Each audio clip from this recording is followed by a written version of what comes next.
जय श्री कृष्णा। राधे राधे। आज फाल्गुन माह की शुरुआत हो गई है। हिंदू कैलेंडर का 12वां और साल का आखिरी महीना फागुन का महीना माना जाता है। फागुन के महीने में कई बड़े बड़े व्रत और त्योहार आते हैं। इसी महीने में महाशिवरात्रि और होली जैसे पर्व मनाए जाते हैं। पंचांग के अनुसार इस साल 2024 में 25 फरवरी रविवार के दिन फाल्गुन माह की शुरुआत हो रही है। इस महीने में धन और सुख सौभाग्य में वृद्धि के लिए कई उपाय किए जाते हैं। फागुन के महीने में भगवान शंकर, चंद्रदेव और भगवान श्री कृष्ण की पूजा करने का विधान है। सुख समृद्धि और खुशहाली के लिए हर व्यक्ति को महाशिवरात्रि का व्रत अवश्य रखना चाहिए। फागुन के महीने में घी, सरसों का तेल, वस्त्र और अनाज का दान करना बहुत ही शुभ माना जाता है। साथ ही इस महीने में भगवान श्री हरि विष्णु के नरसिंह अवतार की पूजा करनी चाहिए। अगर किसी को शनि दोष है तो शनि के प्रकोप से बचने के लिए पूरे फागुन के महीने में शिव जी पर जल चढ़ाना चाहिए। किसी भी महीने में हम पूजा शुरू करते हैं तो हमें सबसे पहले अपने पंचदेव का आह्वान करना चाहिए और अपने मंगल जीवन की कामना करके पूजा का शुभारंभ करना चाहिए। तो आज अपने सुनेंगे पहली कथा गणेश जी भगवान की। बोलो गणेश जी महाराज की जय हो। एक गांव में एक बुढ़िया रहती थी। वह बहुत ही गरीब और आंखों से अंधी थी। उसके एक बेटा और एक बहू थे। उस बुढ़िया का रोजाना का नियम था कि वह सदैव गणेश जी की पूजा किया करती थी। ऐसा करते करते सालों बीत गए। एक दिन गणेश जी ने उसकी तपस्या से प्रसन्न होकर प्रकट होकर कहा कि बूढ़ी माई, मैं तेरी पूजा से बहुत ही खुश हूँ। आज जो तू मांगना चाहती है मांग ले। तो बुढ़िया बोली कि भगवान, मुझे तो कुछ मांगना ही नहीं आता, कैसे मांगूं और क्या मांगूं। तो गणेश जी बोले कि चलो घर जाओ और अपने बेटे बहू से पूछकर कल आ जाना, फिर जो तुम चाहो मांग लेना। तो बूढ़ी माई ने कहा कि ठीक है महाराज, कल मैं अपने बेटे बहू से पूछकर फिर आऊंगी। तो ऐसा कहकर बुढ़िया अपने घर चली गई। घर जाकर अपने बेटे से बोली कि बेटा, गणेश जी महाराज तो मेरी पूजा से बहुत ही प्रसन्न हैं। उन्होंने आज मुझे दर्शन देकर कहा कि अगर बुढ़िया तू कुछ मांगना चाहती है तो मांग, मैं तुम्हें वरदान देता हूँ कि जो तू मांगेगी वो सब कुछ तुझे मिलेगा। पर मेरी तो समझ में नहीं आ रहा कि मैं क्या मांगूं। तो उसका बेटा बोला कि माँ, तू खूब सारा धन मांग ले, हम ऐशो आराम से रहेंगे। तो बुढ़िया के ये बात मन में जची नहीं। तो वो अपनी बहू के पास गई और बोली कि बहू, तू बता बेटा कि मैं क्या मांगू गणेश जी से। तो अपनी सास की बात सुनकर बहू बोली कि माँ जी, आपकी सखी सहेलियों के सभी के नाती पोता हैं, आपके नहीं हैं। क्या आपका मन नहीं करता कि आपके भी नाती हों, आपके साथ खेले कूदें, आपसे कहानियाँ सुने। तो मैं तो कहती हूँ धन को छोड़ो, नाती मांग लो। तो बुढ़िया सोचने लगी कि ये तो सारे अपने अपने मतलब की बात कर रहे हैं, इनके मांगने में बुरा तो कुछ नहीं, फिर भी ना जाने क्यों मुझे इन बातों से सुकून नहीं मिल रहा। चलो मैं अपनी सहेली से पूछ कर आती हूँ। यह सोचकर बूढ़ी माई अपनी पड़ोसन के पास गई और वहाँ जाकर बोली कि बहन, तू मुझे बता कि मैं क्या मांगूं। मेरे बेटा तो कहता है कि खूब सारा धन मांग ले और बहू कहती है कि नाती मांग ले। मेरी समझ में कुछ नहीं आ रहा कि मैं बहू की मानूं या बेटे की मानूं। तो उसकी पड़ोसन ने बुढ़िया की बात सुनकर कहा कि तू तो थोड़े ही दिन जिएगी, क्यों तो तू धन मांगे और क्यों नाती मांगे। धन मांगेगी तो तेरे क्या काम का, और नाती मांगेगी तो तुम्हें तो आंखों से दिखाई नहीं देता। तो तुम तो अपने पोते को आंखों से देख भी नहीं सकती, तो खिलाएगी कैसे। मेरा कहना मान, तू अपनी आंखों की रोशनी मांग ले, जिससे तेरी बची हुई जिंदगी आराम से कट जाए। तो पड़ोसन की बात सुनकर बुढ़िया चुपचाप घर आ गई। उसके मन में पड़ोसन की बात भी नहीं जची। आकर वो सो गई और सोचती रही कि हे भगवान, तू ही बता कि मैं क्या मांगू। मुझे तो कुछ भी समझ में नहीं आता।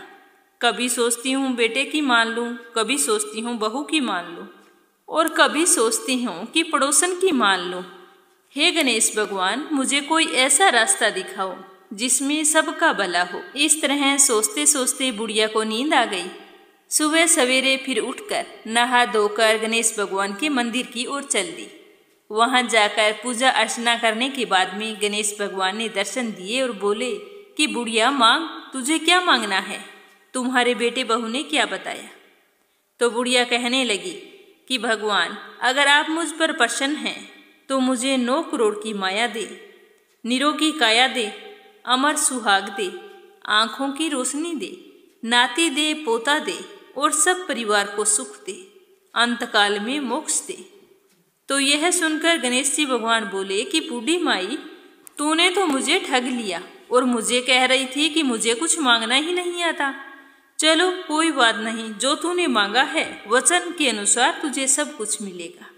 यह कहकर गणेश जी वहां से अंतर्ध्यान हो गए। उधर बुढ़िया माई ने जो कुछ मांगा था उसे वह सब कुछ मिल गया। हे गणेश जी महाराज, जो भी तुम्हारी श्रद्धा भाव से कथा सुने, तुम्हारी पूजा अर्चना करे, तो जैसा तुमने उस बूढ़ी माई को दिया वैसा सबको देना, सबकी मनोकामनाएं पूर्ण करना। तो अब अपने सुनेंगे सूर्य भगवान की कथा। बोलो सूर्य देवता की जय हो। एक ब्राह्मण था, वह सूर्य भगवान का परम भक्त था। रोजाना नहाता धोता, कहानी कहता और सूर्य देव की पूजा करता। पर वह ब्राह्मण कमाई के नाम पर कुछ भी नहीं करता था। ब्राह्मण घर में रहता तो ब्राह्मणी बार बार कमाने के लिए परेशान करती और अगर कहीं बाहर जाता तो अड़ोसी पड़ोसी उसे निकम्मा कहकर चिढ़ाया करते थे। तो उन सब के ताने सुन सुनकर वह ब्राह्मण परेशान हो गया और एक दिन वह सुबह नहा धोकर अपने पूजन की सामग्री लेकर जंगल में चला गया और वहां पर एक सूखे पीपल के पेड़ के नीचे बैठकर पूजा पाठ करने लगा। पूजा पाठ करने के बाद में सूर्य भगवान की कथा कही और वहीं पीपल के पास एक सूखा तालाब भी था, उसमें थोड़ा सा पानी था। तो वो उसी पानी से लोटा भरकर सूर्य भगवान को जल चढ़ाया। जैसे ही ब्राह्मण ने सूर्य देव को जल चढ़ाया तो वह पूजा का जल बहकर पीपल और सूखी तलाई में आ गया। जल के वहां जाते ही सूखा हुआ पीपल हरा भरा हो गया और सूखी जो तलाई थी वो साफ पानी से भर गई। उस जल में सूर्य भगवान दिखाई देने लगे और ब्राह्मण से कहने लगे कि ब्राह्मण, तू मांग, क्या मांगता है? तो ब्राह्मण ने यह सुना तो वह तो डर गया और सोचने लगा कि पीपल में लगता है कोई भूत रहता है। रोज जब वह पूजा करता तो उसे वही आवाज आती। तो सुन सुनकर चिंता के कारण वह ब्राह्मण तो बिल्कुल ही दुबला पतला हो गया। तो एक दिन ब्राह्मणी ने सोचा कि ब्राह्मण को गए हुए कितने दिन हो गए, चलो आज जाकर उनकी खोज खबर लेकर आती हूँ। तो यह सोचकर ब्राह्मणी भी जंगल में आई। तो जैसे ही ब्राह्मणी ने ब्राह्मण को देखा तो आश्चर्यचकित हुई और पूछने लगी कि आपको ये क्या हो गया है, आप इतने दुबले पतले कैसे हो गए हैं? तो ब्राह्मण ने सारा हाल बताया। तो ब्राह्मणी ने ब्राह्मण की सारी बात सुनकर कहा कि आपके जल चढ़ाने के बाद में ये आवाज आती है, तो मुझे तो लगता है कि सूर्य भगवान स्वयं आते हैं। कल अगर आपको फिर से वही आवाज सुनाई दे तो सब कुछ मांग लेना। तो ब्राह्मण ने कहा कि कैसे मांगू, मुझे तो कुछ मांगना ही नहीं आता। ज्यादा कुछ कहना होगा तो मैं तो भूल जाऊंगा। तुम मुझे कोई ऐसी तरकीब बताओ जिसे कम शब्दों में ज्यादा मिल जाए। तो ब्राह्मणी कहने लगी कि तुम इस प्रकार से कहना कि 9 खंडे के महल के अंदर सोने के पालने में पड़पोते को दास दासियों द्वारा खिलाते अपनी आंखों से देखूं। इस प्रकार लंबी उम्र, महल, बेटे, पड़पोते, बहुएं, धन सब कुछ मिल जाएगा। तो ब्राह्मण सुनकर कहने लगा कि मुझे तो समझ में नहीं आया। तो ब्राह्मणी कहने लगी कि धन होगा तभी तो सोने का पालना, दास दासियां होंगे, आंखें घुटने ठीक होंगे तो ही अपने पड़पोते को सोने के पाले में झूला झुला सकेंगे और देख सकेंगे, बेटे और बहू होंगे तो ही पड़पोते के दर्शन होंगे। तो यह सुनकर ब्राह्मण ने कहा, हाँ ठीक है, अब मुझे सब कुछ समझ में आ गया है। दूसरे दिन जैसे ही ब्राह्मण ने स्नान करके पूजा पाठ करके सूर्य देवता को अर्घ्य दिया तो आवाज आई। ब्राह्मण ने वैसा ही कहा जैसा ब्राह्मणी ने समझाया था। तो सूर्य भगवान ने कहा कि देखने में तो भोला भाला लगता है, फिर भी एक बार में सब कुछ मांग लिया। फिर भी तुमने जो मांगा है वो तुम्हें अवश्य मिलेगा, जा तेरी हर इच्छा पूरी होगी। तो ब्राह्मण इस तरह का आशीर्वाद पाकर खुशी खुशी घर की तरफ चल पड़ा। घर आया तो देखा कि टूटी फूटी झोंपड़ी की जगह एक 9 खंडा महल खड़ा था। दास दासी आ जा रहे थे। तो ब्राह्मण ने कहा कि यहाँ पर मेरी झोंपड़ी थी और एक बूढ़ी ब्राह्मणी थी, वो कहाँ गई? उसी समय महल से एक सुंदर औरत गहनों से और सुंदर कपड़ों से सजी हुई बाहर निकलती है और ब्राह्मण से कहती है कि आ जाओ स्वामी, यह अपना ही घर है, सूर्य भगवान ने तुम्हारी सारी मनोकामना पूर्ण कर दी है। तो ब्राह्मण ने कहा कि हम इतने धन का क्या करेंगे। तो ब्राह्मणी ने कहा कि धन से क्या नहीं होता, दान पुण्य करेंगे, यज्ञ करेंगे, होम करेंगे, भूखों को भोजन करवाएंगे, प्याऊ लगवाएंगे, धर्मशाला बनवाएंगे। तो ब्राह्मण ने ब्राह्मणी के कहे अनुसार वैसा ही किया। अब थोड़े ही समय में सारी प्रजा राजा की जगह उस ब्राह्मण के गुणगान करने लगे। जब यह बात राजा तक पहुंची तो राजा ने सुनकर उस ब्राह्मण को बुलाया और पूछा कि कल तक तो आपको खाना भी नहीं मिलता था, आज ये धन कहाँ से आया, कहाँ पे चोरी की है, डाका डाला है, क्या कुछ किया है, मुझे सब कुछ सच सच बताओ। तो ब्राह्मण ने कहा कि महाराज, मैंने ना तो चोरी की है और ना ही डाका डाला है, ये तो सब सूर्य भगवान की कृपा से मुझे प्राप्त हुआ है। यह कहकर ब्राह्मण ने सारी बात राजा को बता दी। तो राजा ने कहा कि हे ब्राह्मण देवता, मेरे पुत्र नहीं है, अब तुम मुझे बताओ कि मुझे क्या करना चाहिए। तो ब्राह्मण ने राजा को सूर्य भगवान की पूजा विधि बताई। तो राजा ने वैसा ही किया। तो राजा के घर 10वें महीने सुंदर पुत्र ने जन्म लिया। अब तो सारे लोग सूर्य भगवान की जय जयकार करने लगे। हे सूर्य भगवान, जैसे आपने ब्राह्मण और राजा की मनोकामना पूर्ण की, वैसी सबकी करना, कहानी कहने वाले की, कहानी सुनने वाले की और हुंकारा भरने वाले की। बोलो सूर्य देवता की जय हो। अगली कहानी सुनेंगे भगवान श्री कृष्ण जी की। बोलो कृष्ण कन्हैया की जय हो। एक समय की बात है, एक लड़की थी जो भगवान श्री कृष्ण जी की अनन्य भगत थी। बचपन से ही वो भगवान श्री कृष्ण जी के भजन किया करती थी, भक्ति करती, पूजा पाठ करती। ऐसा करते करते वो समय के साथ बड़ी हो गई। भगवान जी की कृपा से उसका विवाह भी श्री धाम वृंदावन में किसी अच्छे घर में हो गया। विवाह होकर पहली बार वो जब वृंदावन गई तो नई नवेली दुल्हन होने के कारण वो कहीं पर भी आ जा नहीं सकी और कुछ दिन वहां पर रहने के बाद में मायके चली आई। और थोड़े दिन बीतने पर उसका पति उसे लेने के लिए आया तो वह अपने पति के साथ फिर से वृंदावन के लिए रवाना हो गई। पहुँचते पहुँचते उन्हें शाम हो गई। पति वृंदावन में यमुना किनारे रुककर अपनी पत्नी से कहता है कि देखो, शाम का समय है, मैं यमुना जी में स्नान करके आता हूँ, तुम इस पेड़ के नीचे बैठ जाओ और सामान का ध्यान रखना, मैं थोड़े ही समय में आ जाऊंगा, अगर तुम्हें कोई काम हो तो मुझे आवाज लगा देना। इतना कहकर उसका पति वहां से चला गया और वह लड़की वहां पर बैठ गई। उसने लंबा सा घूंघट निकाल रखा था, क्योंकि गांव में ससुराल है, कोई देख लेगा तो बुरा मान जाएगा। यही सोचकर वह वहां पर घूंघट निकाल कर बैठ गई और मन ही मन विचार करने लगी कि देखो, ठाकुर जी की कितनी कृपा है, मैंने बचपन से उन्हें भजा है और उनकी पूजा पाठ की है, तो उन्हीं की कृपा से मेरा विवाह भी श्री धाम वृंदावन में हो गया है। मैं इतने वर्षों से ठाकुर जी को मानती हूँ, परंतु अब तक उनसे कोई रिश्ता नहीं जोड़ा। तो इस तरह वह सोचने लगती है कि ठाकुर जी की उम्र क्या होगी, लगभग 16 वर्ष के होंगे। मेरे पति 20 वर्ष के हैं, उनसे थोड़े छोटे हैं, इसीलिए मेरे पति के छोटे भाई की तरह हुए और मेरे देवर की तरह। इसीलिए आज से कृष्ण कन्हैया मेरे देवर हैं। अब तो वह ठाकुर जी से नया रिश्ता जोड़कर बहुत ही खुश हो रही थी और मन ही मन ठाकुर जी से कह रही थी कि देखो ठाकुर जी, आज से मैं तुम्हारी भाभी और तुम मेरे देवर हो गई हो। अब वो समय आ गया है जब तुम मुझे भाभी भाभी कहकर पुकारोगे। वो ऐसा सोच ही रही थी कि तभी एक 10-15 साल का एक बालक आता है और उस लड़की से कहता है कि भाभी भाभी। लड़की अचानक अपने भाव से बाहर आती है और सोचने लगती है कि मैं तो वृंदावन में नई हूँ, ये भाभी कहकर मुझे कौन बुला रहा है, मैं तो यहाँ पर किसी को नहीं जानती और ना ही कोई मुझे जानता है। तो वो तो कुछ नहीं बोली। अब वह बालक बार बार भाभी भाभी कहता, पर वह उत्तर नहीं देती। तो वह बालक धीरे से पास आया और बोला कि भाभी, अपना चेहरा तो दिखाई दो। तो वह सोचने लगी कि ये बालक तो बड़ी जिद कर रहा है, पता नहीं कौन है, इसीलिए उसने घूंघट को और भी ज्यादा कस लिया। लेकिन उस बालक ने जबरदस्ती घूंघट उठाकर चेहरा देख लिया और हंसकर वहां से भाग गया। थोड़ी देर में उसका पति वहां पर आ गया। उसने सारी बातें अपने पति को बताई। तो पति ने कहा कि इतनी बात हो गई और तूने मुझे आवाज क्यों नहीं दी। तो वह लड़की बोली कि वो तो भाग ही गया। तो पति बोला कि चिंता मत करो, वृंदावन इतना बड़ा नहीं है, कभी ना कभी किसी गली में खेलता हुआ मिल ही जाएगा। अगर तुम्हें दिखाई दे तो मुझे बता देना, ऐसा मजा चखाऊंगा कि किसी और के साथ ऐसी मजाक नहीं करेगा। फिर दोनों घर आ गए। कुछ दिन बाद उसकी सास ने अपने बेटे से कहा कि बेटा देख, तेरा विवाह हो गया है, बहू मायके से भी आ गई है और तुम दोनों ने अभी तक बांके बिहारी के दर्शन नहीं किए।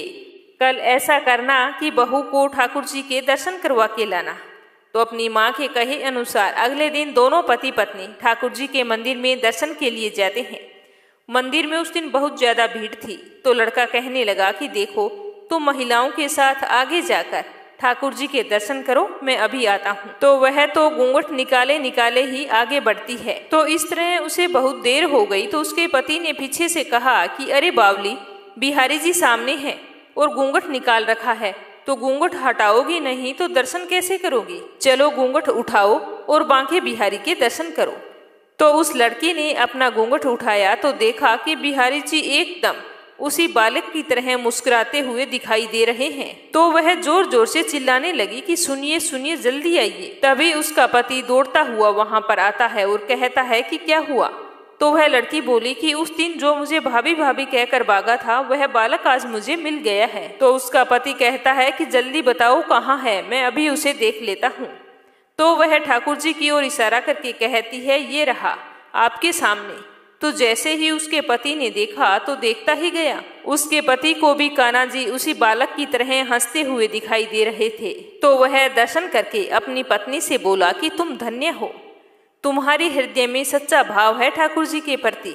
मैं तो इतने वर्षों से वृंदावन में हूँ और मुझे आज तक उनके दर्शन नहीं हुए, और तुम्हारा भाव इतना उच्च कोटि का है कि तुम्हारी वजह से आज मुझे कृष्ण कन्हैया के दर्शन हो गई हैं। बोलो कृष्ण कन्हैया की जय हो, बोलो बांके बिहारी की जय हो।